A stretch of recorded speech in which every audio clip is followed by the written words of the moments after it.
Rigdon. Regarding the Virgin Mary, it's enough simply to compare the symbols and names of the foremother of the ancient peoples of the world, light female deities, and their epithets, and it will become clear that for centuries, one and the same spiritual knowledge was passed down to different peoples about the liberation of the human soul, in which the creating power of the divine feminine principle, Allat, played an important role. So the pearl itself in ancient Rus was called Inchi, which means different, the one, the only, the true one, the right one, among the many Slavic and other peoples. That is why later in Christianity, the monk was called Enoch, and nuns Enochinia.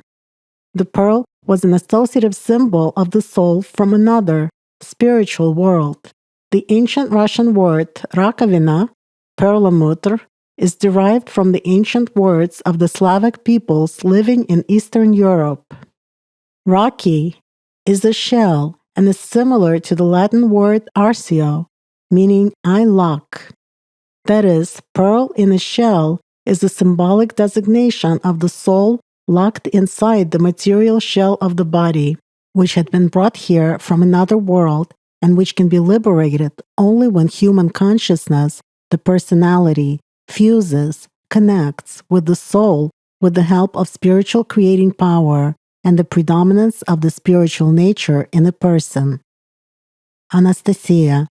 This information is really very interesting for the people of today. Interestingly, large pearls in the ancient times were called orient, the Latin word orientis meaning the rising sun. This word is borrowed from the East. This is how something different which attracts with its unidentified quality and inner beauty was often called in poetry. Rigdon. Quite true. Large pearls were called exactly unio, from Latin the only one, and the word orient in the East originally meant radiance of natural pearls. Anastasia. Yes, from the perspective of spiritual symbols, you look at all this in quite a different way. Rigdon. I will say even more. A cylindrical room under the central large dome or a tower in the central inner part of the crow's dome temple was called the main central apse, where the space for the throne and the altar was allocated. The ceiling of the apse in the form of a semi-dome, of conch meaning a shell, a spiral whirlwind, vortex, symbolized the sky. In architecture, the locking stone which locks the arch or the dome is still called the key. So as a rule, a mosaic image or a painting of the Mother of God Aranta with raised hands as a symbol of the one who opens the gate of heaven was originally placed on the inner concave surface of the apse. Anastasia. Yes, all the symbols of man's spiritual work on himself are really present here, including the attainment of liberation with the help of the divine power of the feminine principle. The image of the Mother of God, Aranta, was known in ancient Rus almost from the beginning of Christianization. Many people associated with the Byzantine Empire and not with the ancient East. Religion and cultural studies handbooks suggest that the name of this icon originates from the Greek word arantis, meaning the praying one. Nothing is mentioned beyond this limitation, obviously out of ignorance or unwillingness to mention other cultures. However, if we dig deeper into history, it becomes clear that an entirely different meaning was embedded here. Rigdon, you're right. There really is a different meaning here, and it is much deeper than it seems at first glance. Regarding the connection with the word the praying one, obviously people relied on the information about the early Christian paintings in the Roman catacombs where praying figures were depicted in such a position, but hands raised in such a way, as it has already been mentioned in our conversation, are really the old symbolic image which was known in the time of the Paleolithic, the Neolithic, and the Copper Age, the existence of ancient Egypt, Mesopotamia, the Harappan and Tripolian civilizations, and so on.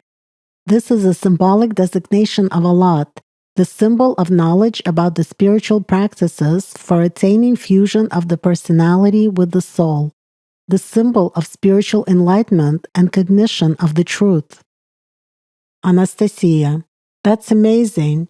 It turns out that all the knowledge exists to this day. It is only people's perception of the world that has radically changed in the opposite direction.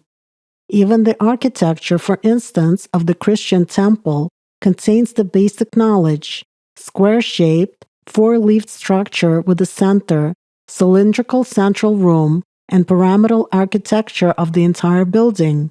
This architecture may also be crowned with a pyramidal spire or onion-shaped domes with a pointed element. All this corresponds to the symbolism of the human energy structure, the path of liberation of his soul.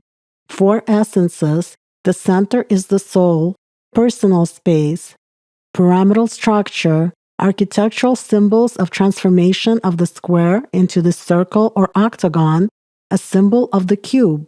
And it has been shown clearly that in the Christian religion, it is the creating divine power of the feminine principle that plays the main role of the real guide from the human world to the spiritual world.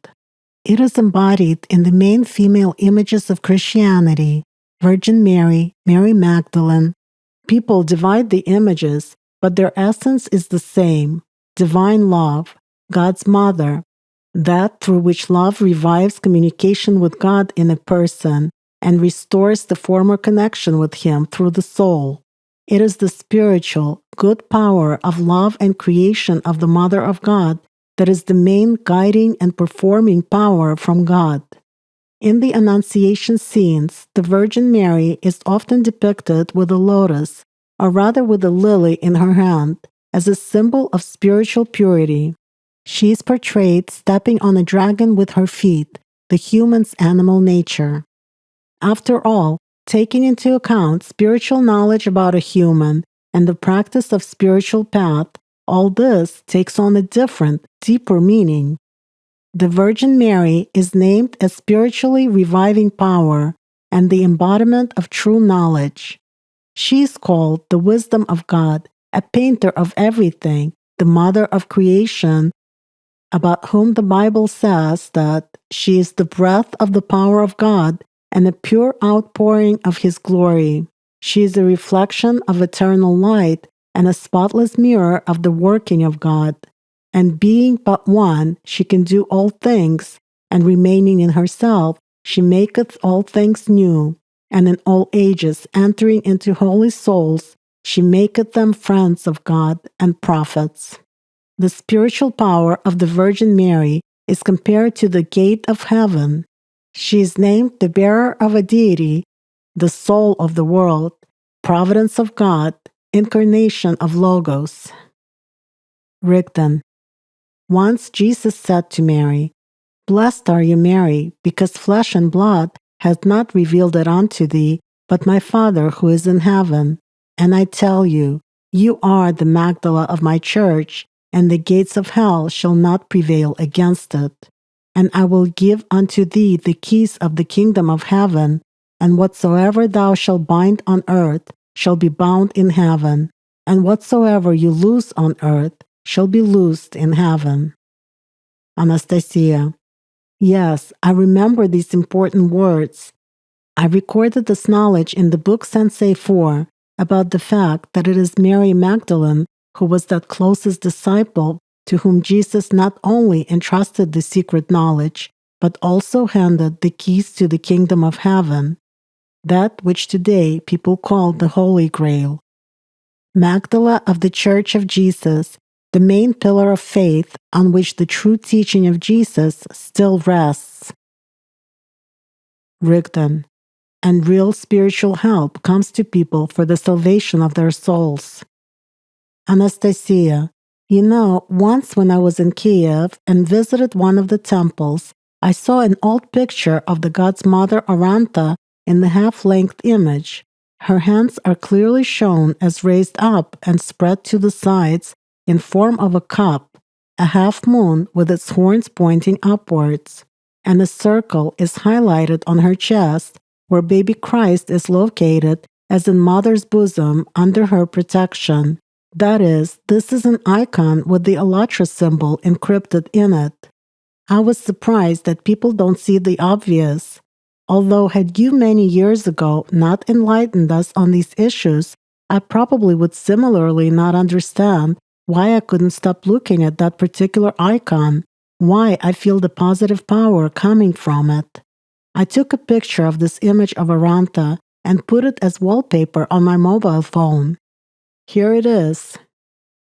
Rigden, with a kind smile, looking at the picture. Our Lady of the Sign, or Znamenia. Of course, it could not be anything else.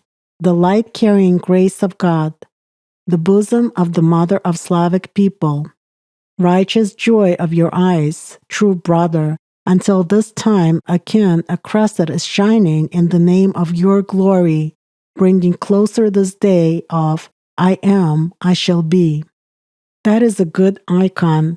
I have already said that in ancient Rus, the image of the Mother of God was the most revered among people. This icon is named Znamenia, sign, only among the Slavs of Russia, Ukraine, and Belarus, and also among those peoples who were united later into one big country, and nowhere else. In other countries, it is called the Mother of God, Great Panagia, Pantanasa, Platitera. Few people know that in the Old Slavic language, the word Znamenia is derived from the Old Russian word znamya, which means a sign. For the first time, such an icon appeared in Rus in the 11th century. But already after the earthly life of Agapit of Pecharsk, the unmercenary doctor, people started to call this icon not only Znamenia, but also an incarnation, the sign of salvation.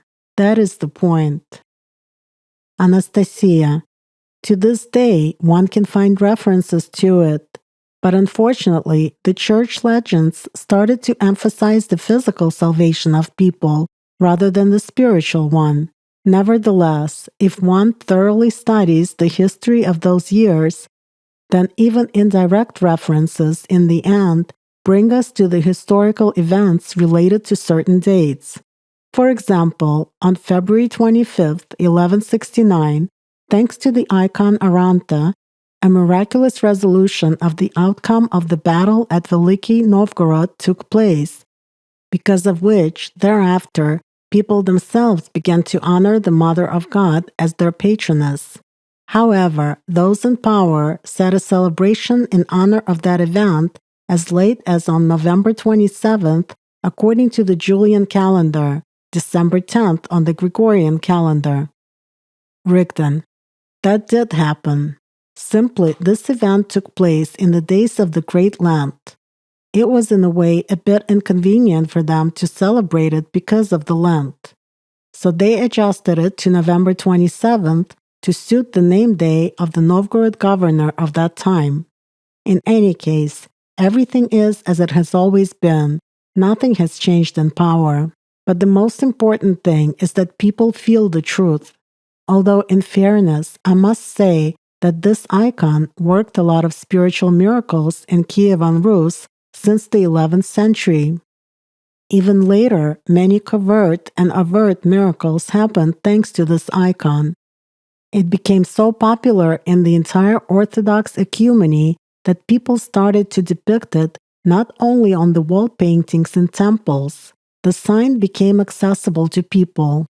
It was popularized through the copper casting of amulets, quadrifolium icons, and kolpion, a relic that was hung on the chest, which was called lono or persi in the old days, minting of small icons, and so on. Even today, this icon is still one of the most revered in the Russian Orthodoxy. Even more than that, in Belarus, for example, the icon of the Mother of God, surrounded by 4 angels, is still the capital's coat of arms.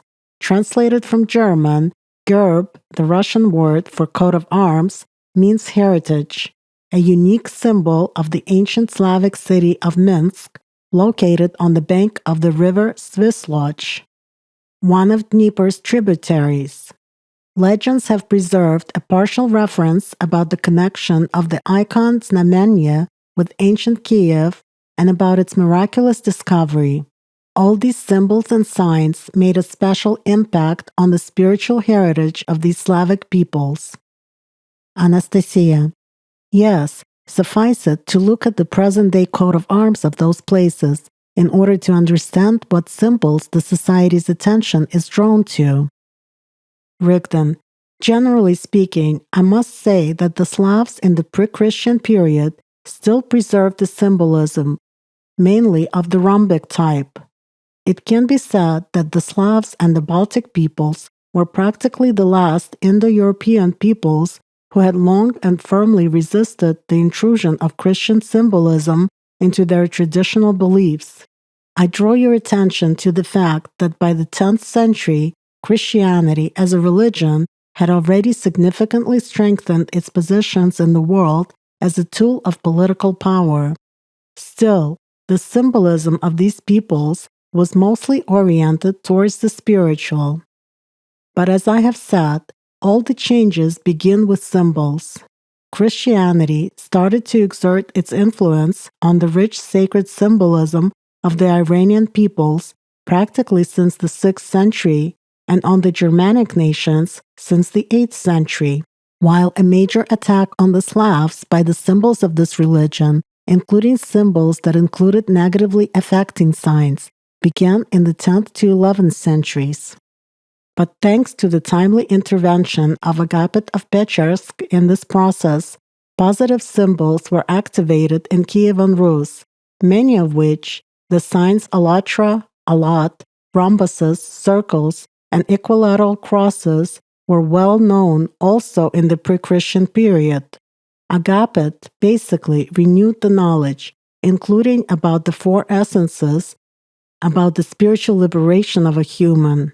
Of course, this was done not openly but covertly, but still. So thanks to the spiritual work of Agapit of Pechorsk, the unmercenary doctor, there was a renewal of mostly positive signs which naturally affected the spiritual future of these peoples. Anastasia. Yes, and this can be easily traced through various ancient artifacts. For example, by the symbols and signs which had appeared in mass among the Slavic peoples of that time, through icons with the symbol of Allat and the AllatRa sign, folk embroidery with sacred scenes, through the circulation of rings, fibulae, decorative fastening for garments, earrings, brooches with the symbols of exactly equilateral crosses and not the long crosses, with the symbols of the four essences.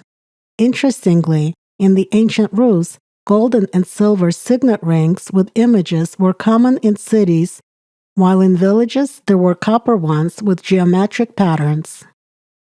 Rigden.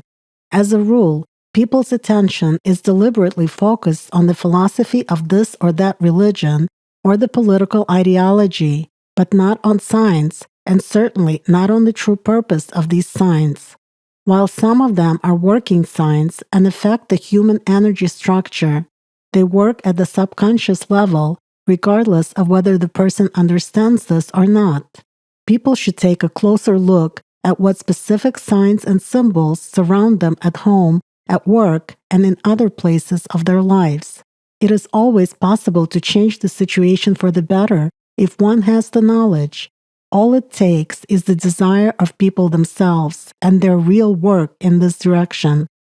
So getting back to the conversation about Aranta, this is not the only icon with an image of the Mother of God where these symbols and signs were placed. Anastasia. That's right. Suffice it to look at the image of the miracle-working Our Lady of the Gate of Dawn, Vilna icon. It is located in Vilnius city, Lithuania, and today it is quite popular in Lithuania, Ukraine, Belarus, and Poland. On top of that, it is venerated by both the Catholics and the Orthodox. Obviously, different legends are connected with it, including the one about its origin from Korsun. an old Russian name of the city of Chersonsis, where Prince Vladimir of Kiev, father to Yaroslav the Wise, was baptized. Now the remnants of the city are located in the vicinity of Sevastopol city in Crimea. But it is difficult not to notice the symbol of the crescent with its horns pointing upwards on this icon. Rigdon. Many such images of the Virgin Mary with a crescent with its horns pointing upwards began to appear in the West as the Order of Knights Templar, the 12th to 13th centuries, emerged and became stronger. Generally speaking, it must be noted that in the previous period of time, goddesses from other cultures were also depicted with such symbols as the divine feminine principle. For instance, the Iranian goddess Ardvi Sura Anahita, translated from the Avestan language, it literally means mighty, immaculate Ardvi, the goddess of water and fertility, to whom a separate hymn, Ardvisur Yasht, Yasht 5, is dedicated in the holy book Avesta. By the way, the original meaning of the word Ardvi was that of the source of the world's water flowing from the divine realm of light and giving rise to all life, the prototype of Allat. Here is another example connected with the ancient Egyptian goddess Isis, whose cult of veneration in ancient times was widespread both in the East and in the West, for example in Asia Minor, Syria, Greece, Italy, Gaul, and other countries. Anastasia. Yes, even during the times of Hellenism, the cult of Isis was very popular far beyond the borders of Egypt. For the public, she was presented as a goddess of the feminine principle, fertility, creation, and the goddess of seafaring. But the first thing that catches the eye in a typical image of her is her headdress, an attribute in the form of the crescent with its horns pointing upwards and a circle above it. AllatRa. Rigdon. In sacred interpretation, her name meant the transition stage, that which connected to a different sphere. By the way, in the Hellenistic period, the interpretation of the sacred symbols of, for instance, the crow's dome temple was mostly borrowed, as I have already said, from the religious concepts of the East. For example, I have already mentioned in the conversation about the Greek word apse, which means a cylindrical room under the central large dome or a tower in the crow's dome temple, and about the locking stone, the key that locks the arch. The symbolical meaning of the apse was borrowed by the Greeks from the sacral meaning of the name of the goddess of ancient Egypt, Isis, and one of her attributes, the Egyptian Ankh cross, which meant eternal life, the key to life, a symbol of immortality. The apse from the ancient Greek aphis, meaning arc, loop, arch, protrusion, that which brings together, connects. That is how the Greeks referred to any circular shape, disc, orb, cylinder, and the firmament. Anastasia. Yes, the priests of different ancient countries on many occasions had to put up with such massive veneration of the foreign goddess by their herds. It was difficult for them to overcome the growth of her popularity among the peoples. Rigdon. Of course, priests fought not only against this, but they also made attempts to lead this movement, or at least to borrow some rites and elements from this cult, some epithets for their local goddesses in order to enhance their attractiveness, and therefore to also increase their income. However, with all those borrowings, they partially copied the essential knowledge as well. People who had been truly let into the secret of knowledge about signs and symbols understood the reason for this popularity among the public. That is why they themselves contributed to the process of dissemination of positive signs and symbols and used any means and opportunities, including capturing them in monumental architecture, in order to pass on this knowledge to future generations. And later, this resulted simply in a tradition among different peoples, often without understanding the essence. People began to imitate, guided only by general superficial philosophy and the experience of previous generations in architecture and art. For an attentive person, it is enough to look at the architecture of sacred buildings, temples, churches, and other religious structures built both in the ancient times and today, which are located on different continents and which belong to different religions. And he will see that they reflect the same main spiritual symbols. Often, such structures represent architectural solutions in the form of transformation of the square shape, meaning everything earthly and human, into a spherical shape, meaning heavenly and spiritual, which, as I have already mentioned, symbolizes spiritual growth and transformation of the human structure. Basically, this is a symbol of a union of the four essences of a human, an attainment of their oneness upon the dominance of the soul and its subsequent liberation. And the latter in the architecture of sacred buildings was depicted in the form of the cube, or a symbolical image of its 8 vertices, often as a finial, an 8-pointed star. Later, the prototype of the cube began to be shown in the form of the octagon, thanks to which the square of the tower was connected to the circle of the dome, as a symbol of final transformation, a qualitative change of the human nature and his exit to the spiritual realm. The same applies to ancient art. For example, the geometric patterns of the East, such as Muslim palaces and mosques, as well as books, garments, and decoration of dishes. They're based on arabesques, squares, circles, triangles, stars, multi-petal flowers, and interweavings which are similar to the lotus and its stem. By the way, the last ones as a motif of the Muslim medieval ornament of the 12th to 16th centuries, which is a formation of a spiral with the leaves of bindweed, are called islimi. The name is given in the English transcription. Translated from the Turkish language, it means Islamic. In the East, it is believed that this pattern glorifies the beauty of the earth, reminds people of the heavenly gardens, and also expresses the idea of the symbolical spiritual growth of a human, which is reflected in the constantly evolving and blooming shoot, whose path includes many possibilities of its growth and interweaving of different circumstances of the world. And the geometric ornaments in the Muslim art of the Near and Middle East, already in the 9th to 16th centuries, were called girih. The name is given in the English transcription. It is derived from the Persian word meaning a knot. I should mention that some of the most widespread symbols are 8-pointed, 5-pointed, and 6-pointed stars. And in general, geometric ornaments in the worldview of the Islamic religion symbolize the ideas of unity, harmony, and order on which, according to their beliefs, the universe exists, which was created by the one God, the creator of all things, Allah. Once, these symbols also served to transfer the knowledge, whereas now, for most people, they're just objects of spiritual contemplation, just like, for instance, mandalas are for the Hindus.